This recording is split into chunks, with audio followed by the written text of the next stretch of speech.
I don't know if there's ever a great time to video in this yard. It seems like we either have the wind, we have the rain, we have the snow, or we have the heat. And right now we get the heat. It's 103. It's usually not this warm out here. And of course the sun, the lighting isn't great, even though we have absolutely beautiful skies here in Grand Junction, Colorado. It's a little bit not in the greatest light, but I have to kind of take the time we have, and this is the time I have. So without further ado, let me get started, folks. 303-666-9020. If you take a look at this video and you're sold on it, you're going to see this tub as if you were sitting or standing here in person. So there's not going to be anything hidden. I'll show you everything on it. And if you have any questions, comments, or concerns, or even something I missed, by all means, let me know, and we can go from there. Right now, I'm leaving the insulation on it. It's actually not in bad shape. I usually just peel that stuff off, especially when we wash it, because it got a little torn up. It got a little torn up, but not too bad. It's definitely reusable, most of it. So, and then the shielding for the bottom is on it as well. If you decide to buy it, I'd be happy if you decided you wanted me to pull that stuff before it shipped.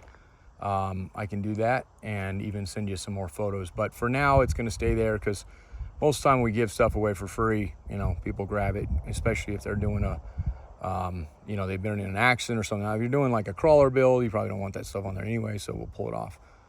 Okay.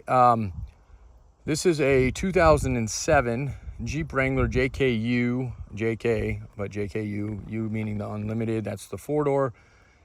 If you're looking for, I have one more 4-door we'll be putting up here hopefully tomorrow. It's a silver one, and it's in probably the same shape as this one. They're both like a low A, mid A, so grade A's. I mean, that's how we usually grade things. Virtually rust free. I think there was one spot on this one I seen, but I mean, it's a solid tub, solid inside. It was an unwrecked JKU, which is almost all you can really sell if you're going for an actual tub replacement, especially if you're looking to buy one, because if it's been any kind of fender benders, rolled, there's always a chance something's kinked. And these things are layered in like a box format. I mean, everything is kind of, for the body guys who already know this, but for those of you who don't know how a JKU is assembled, it's layered steel, tons of spot welds, lots of boxed in areas.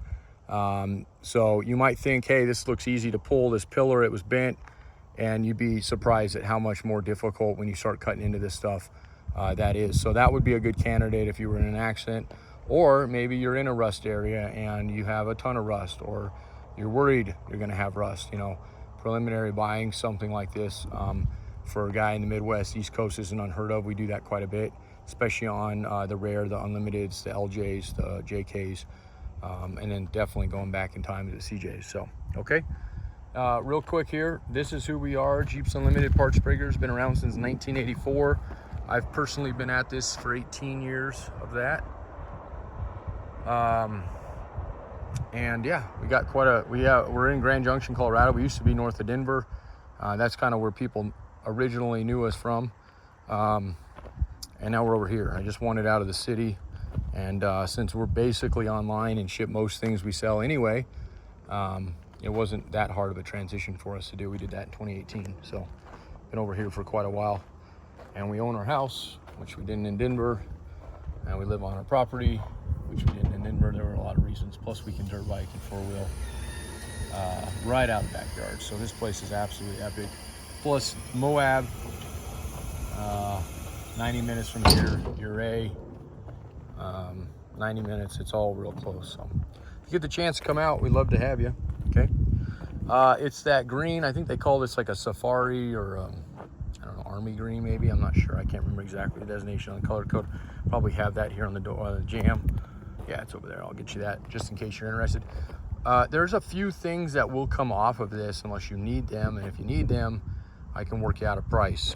Usually I go through these myself, but I had one of my guys do it, and they were fairly lazy with some things, not everything. They were some. So like hinges on the hood hinges, we do sell these usually separately. Again, if you call and they're still available and you're wanting the tub, we can figure those out. Most everything else has been pulled on it. Only other things I've seen, some of the muck padding, Sometimes we sell these things, so they may or may not still be on this guy. Okay, and then these guys here that hold the hard top down, we do pull these. This actually goes with the hard top we have right now. So if you need a hard top, I do have one. And you know what? I totally screwed up and lowered this thing down and didn't show you shit on it. So I'm sorry, I'm gonna raise it back up because that's exactly what I got lost in train. Thought I photoed it, but I didn't, did not do the, I was trying to think, could I do it at the end, but I gotta photo the top. So let me just raise it back up for us. It's been a long day. It's been a long couple days. We had, like I said, we slimmed our crew down and down to kind of our skeleton crew with the heat and everything else. It gets a little bit, you know, it's almost 5 o'clock. So, and I've been working 18-hour days to try to get caught up, get ready for our fall. So, okay. Most of the plugs in this thing I've pulled this morning when I washed it. Most of those I have. I don't know if I have all of them, but I definitely have some of them. The torque pocket channels on TJs, and these will be the same way, especially as they get some time on them, are all intact, and they're all fairly, if not perfect, clean. So threading is good on them. The lower skirting gets a little banged up because of how we pick them up. These are pretty easy to straighten. You can kind of see a little bit here, and there's a little bit of surface here, but no holes there. There's your, again, this torque pocket here, bolt hole, nice clean. You can even see the bluing. Okay, that was the only little hole I seen on this thing, and it had side-stepped bumper guards on it, so those might have trapped in a little bit of moisture. But it's kind of crazy because this came out of Phoenix, so even in a, you know, dry desert, if it's just sand that gets trapped up in here, and that's kind of what was in this tub, it will just act as an abrasion and just kind of sand it right through. And once you get bare metal, it doesn't take long for it to flash, rust, oxidize, and you got a little bit of hole there. So I definitely would clean it up a little bit. It doesn't need much. It looks bigger than it is. The hole itself is about maybe a quarter right through here. It starts thinning out about here, so you're maybe $50. Okay, and then up through here is fine. This is just oxide. I just get this coated. And if you're going to be putting armor on it anyway, some of the kits, depending on which ones you go with, you trim some of this area anyway. So, okay, and then again, you got your torque pocket. This one might be a little hard to see because it's up under there. This is this side. It doesn't have any issues there. As clean as can be. This channel, perfect. I told you I'd get up close and personal. And then the tunnel is beautiful. I left this stuff on there. Some of this can be taken off fairly easy. This one you might want to take it down if you want me to before it finalize anything. I can do that, but I definitely want to get a deposit because somebody may end up wanting this stuff on there still. Little bit of surface here, but no holes in it. Again, just bare metal. Oxidize over, okay? I don't know where my other holes are here, and then all the way to the front. So, okay, and then you get your back trunk area. Corners are absolutely beautiful. Wheel wells are perfect. Nothing up there, not even on the spot welds. Foam insulation still in it for the most part. Anything I didn't spray out of it when I was washing it earlier. This is absolutely beautiful. And you got your shielding for your gas tank here, and a little bit of oxidation up in there, but nothing cancer rusting back here at least. There's your torque pocket here and there, super clean. And then lastly, and you got a little bit of edging. That's pretty common, rocks kick up there. But wheel well, okay, absolutely beautiful, just like the other side is. And that's about it on the bottom. So I think you'll be impressed with this guy, depending on what you're dealing with, I guess. All right, now we can go. Try to keep it out of the sun because of my phone. What it does, I'll get about all the way done with a video, and then it's gonna say your phone is overheating, needs to shut down. It won't save my video. So I think if I sit with my back, the shadow to the front, I might be able to keep it cooler. So the arms are perfect. Again, this thing was straight, it wasn't wrecked. Those do bend in fender benders fairly easy. If they're bent real bad, they're spot welded all the way up into this area. Body shops do this work quite a bit. Unfortunately, the factory ones aren't offered anymore. For the most part, you have to buy the aftermarket ones. So these are nice. They're nice and clean. Your fenders will sit nice and straight like they should on there. Top of the is where your wiper motor goes, underneath your cowling. Perfect, no rust, no nothing. This is where your windshield frame sits, of course. Again, no rust. Your floors, look at the floors, spotless. Okay, this is all that stuff. They did some weird stuff on these JKs with the coatings they did, maybe to beef it up a little bit, because on the TJs, the carpet would rub them and literally rub through, so who knows. But torque pocket on this one, it's got one on the top as well where your seat mounts. Those are perfect. I'll show you on the other side too. You can see the nice clean threads on them. Your back area, your cargo area for your rear seats, absolutely beautiful.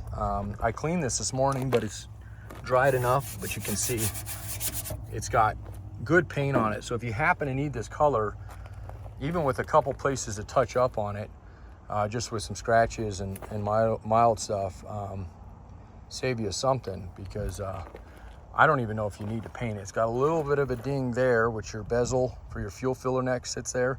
So we'll cover most of that up, but you do have a little dimple there. Your roll bar, again, nice clean, not rolled. So those are pretty easy to bend when they roll.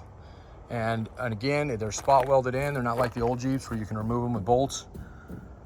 These have to be cut out and re-welded in, and they're pretty integrated into those pillars. So again, not an easy job. Typically, body shops that call us for these tubs are specifically asking about that. So I don't know the research out there as far as compatibility, other than I know from years ago when we first started doing JKs that these were pretty much exclusive to the 7 to 10s. They were changing enough on them in 11 and the 12s that they'll sit on the frame the same, but as far as the way the dashes sit in them and stuff like that, I was under the impression that they're more different than you think. So if you know better than I do, great. You can even educate me. I'd love that. If not, though, if you know it'll work on your 15, that's fantastic. I'm not going to tell you it does. I'm not going to advertise it does, because I don't know anybody who's done it, and I haven't done it myself. So I'm not going to steer you wrong there. Okay, wheel wells, absolutely perfect, both sides. Once again, rear cargo area, you got your little trunk area, and then this is, I believe, where your jack goes. Got a nickel, or a couple quarters, and a couple Susan B. Anthony's I found in it when I was washing earlier. But anyway, okay, we'll go to the outside of it. I think I showed you most of the driver's side here, but we'll go back through it. A couple scratches and stuff, but nothing, really no even dings on this thing. I mean, the pillars are super clean, super straight.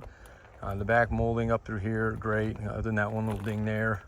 That's your wear marks for your tail lights. So, and your license plate bracket goes there. Your tailgate hinges are what there. Those are nice and solid. A little oxidation in the center there, but nothing holes or anything. And I do have a tailgate left. I don't know if I have a green one. I'll have to check. I have at least one though.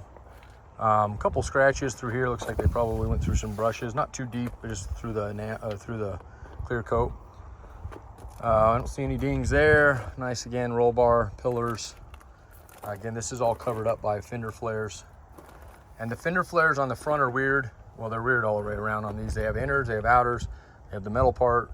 Okay, I'm not gonna get too ahead of myself. There's your, I think these are B pillars. I can't remember all the names on this stuff, but I just know these are like sectionally built. And when you look on like Mopar's website, it's clear that you can't even buy a JK tub, or never could buy a JK full tub through them. You can only buy, front floor or rear floor or pillar or outer. I mean, it's just kind of bizarre how they built these, but I mean, however, it worked for them, so I can't really fault them for it. This area always gets a little bit of scaling up in here. Even on new Jeeps, it's just kind of a crummy design. There's no clean out, so definitely want to get in here and kind of clean this bracket out a little bit. I've never seen one rust off, but I feel like eventually it would and get weak here. I'd get it cleaned out and coat it, drill and get some relief holes in it. Although if you do that, it might weaken this support, so maybe that's why they can't do that on them. But nonetheless, it is an area that is easy to miss when you're washing them. So keep that in mind on that guy. This is perfect. This does the same thing. That one doesn't have any there. This one doesn't have any here. And this one's actually really clean on this side. It's got a little bit of dirt in it, but nothing for whatever reason, it was just that passenger side. So, all right, I think that's it. If I missed anything, please reach out. It's not a big deal. It may not be something I can do right away, but I'll get out here eventually, and we will go from there. As far as frames go, I only have one 4-door frame at the moment. It's actually the one that came off this. Nice, clean, straight. Right, it's beautiful. I haven't listed it yet. I may not have time to list that this week. I have a few doors for them in a variety of shape. I have a hardtop for 4-door, nothing for 2-door. I have some cowling. I might have some hoods left. I definitely have a couple seats maybe, tailgate possibly. I don't think I have any front fenders. I might have a front grille. I'm saying all this stuff because these are things you may or may not need. I think I have a good 4-door gas tank at the moment. Those are freaking hard to find. It came out of this one actually. And maybe the skid for it. Axle wise, I have a rear and I may have a housing for a front. But that's about it for there. Transfer case, I have a Rubicon transfer case for a JK automatic, and it's got like 60K on it. I think we have, that's out of a 15. We have a auto for that same one. I don't think we have any autos for the early. No engines. I have a core for one of these that needs to be built, or we have it for parts. And then what's the last part? I got transfer case. That's about it. I might have a non-Rubicon T case as well. And dash, I should have plenty of parts. Airbag should have plenty of parts, or at least one set. Wiring harnesses, we have a decent stock on the early stuff. Just remember on the harnesses and some of those parts, they are specific to the year. And some of the TIPMs, the ECM body control modules are really specific to what options and features that Jeep had. So power windows, manual windows, locks, that kind of stuff changes those. So you got to make sure you get the part number and call us or somebody else who knows kind of what they're doing, and gives you a yes, this will work with your interchange. If it doesn't, I wouldn't try it, because a lot of those won't. I think that's it. These take a little bit more time, so I really appreciate spending almost 20 minutes with me today, and I'll get some nice photos of this guy. And like I said, it's usually these sit for a couple weeks. Our CJ tubs will sell almost the day we list them. They're so hard to get. JKU tubs used to be like that, and they may still be. I haven't had one of these in really good shape in quite a while. So most of them come in wrecked or way rusted, or rolled. And again, they're almost useless at that point. I try not to even buy anything wrecked, anything rolled, or definitely not rusted out JKs unless they're absolutely nothing to buy, because they're so expensive. You have to be able to part these things out down to the nuts and bolts, or you just don't make anything on them. Obviously we do this to make money, or try to anyway. Sometimes we lose, but for the most part we do okay. All right, again, 303-666-9020. You will see this one up on the website. It will take a little bit of time. We are in the middle, no, we're not in the middle of nowhere. We have a Grand Junction close, but I mean that because our internet is snail slow out here. We don't have fiber out here. We have StarNet, I think, or Gate, or whatever they call it. And that works great, but unfortunately not super fast for upload. So bear with us on the video and the ad.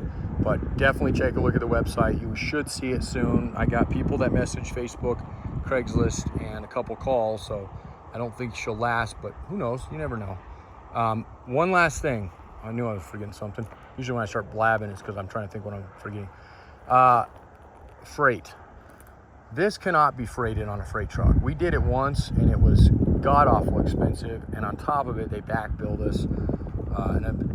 Like $6,000. Like it was like billed at like $3,000, and then they back billed us another $6,000, and it was just absolutely absurd. So we actually don't really do a freight for anything anymore. We have hired our own hot shots. If my hot shots aren't doing it, I'm doing it. And I do have a load coming up. This is going to take a gigantic portion of my trailer up. I will do it, but it will be cheaper than, you know, freight is going to be by a long shot. But unfortunately, when I do something like this, it's going to restrict on what else I can do. So that will be kind of filtered into there. If you don't mind, I can hook you up with one of our hot shots, and they're usually deadheading, have an empty load, and not trying to squeeze every bit of space like I do. And I can usually get it on them for a little bit less. So you will need a forklift to pick this up. The hot shot or freight or whatever you're thinking, it isn't gonna happen. These are actually a lot heavier than the older tubs. Those ones you can actually move around. These ones are freaking heavy. So, looks like Hawaiian.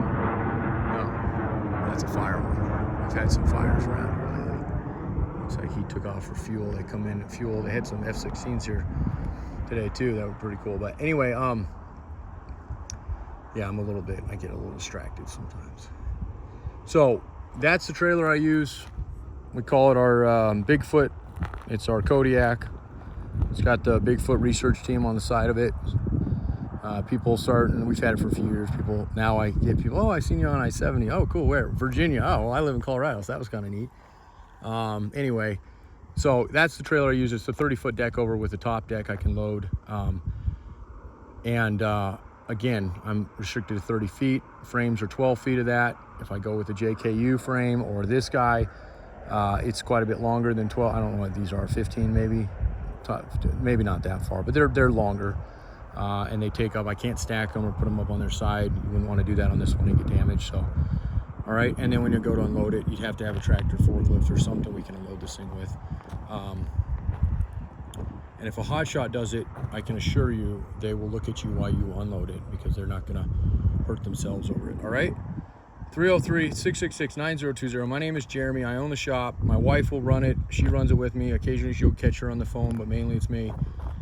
You can reach me on my email, Jeremy, Jeremy, at parts, BARTS, breakers, BREAKERS.com. If you email me or text, well, texting, I'll tell you to call me anyway, but if you email me, you're going to need to put a phone number in here. This is a key. I do not respond to emails. Well, I'll respond. I'll tell you, give me a phone number or call me, but I don't do dead ending any kind of communication that doesn't have a phone number on it. When it comes to tubs and frames, there's too many little questions to get you an accurate price, a delivery quote. It's not as easy as just throwing it out there and saying, oh, this is what they cost, because everything is different. A scratch can mean one thing on one, another on that, compatibility, yada, yada, yada. So it's just the way I've always done it. If you don't like that, sorry, but I'm not going to change it. So, okay. Thanks, guys.